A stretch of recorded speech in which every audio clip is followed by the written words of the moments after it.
At ngayon ay araw ng Sabado. So nandito ako ngayon sa bukid. So ito yung ating ito yung balak kong pispanan. Ito yung gagawin nating fish pond. Ayan, so sobra pong sukal. Ayan, masukal na siya sa sobrang tagal na napabayaan dahil sa sobrang busy na rin. Walang mag-aasikaso. So ganito na siya kagubat. Naging gubat na.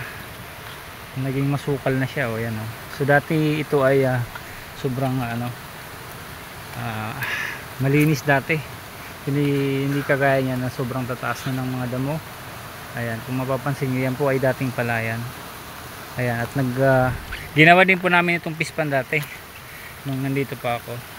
So nandito ako ngayon sa nagbakasyon para maasikaso to at balak kong lagyan ng tilapia at saka hito.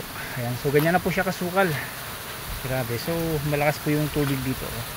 Kung mapapansin nyo, ayan, sobrang lakas ng agos ng tubig. Ayan, meron ng mga gabi. Ayan, so at tinamaan pa ng bagyo, kaya ito yung itsura.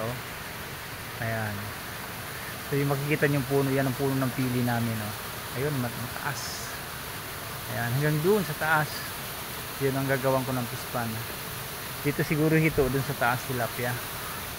Ayan, so i-update ko kayo kapag natapos ko, kasi papagalaan ko ng kalabaw dito sa gitna para maano tong mga damo, madaganan, maalis, kasi sobrang trabaho pag anuhin ko pa,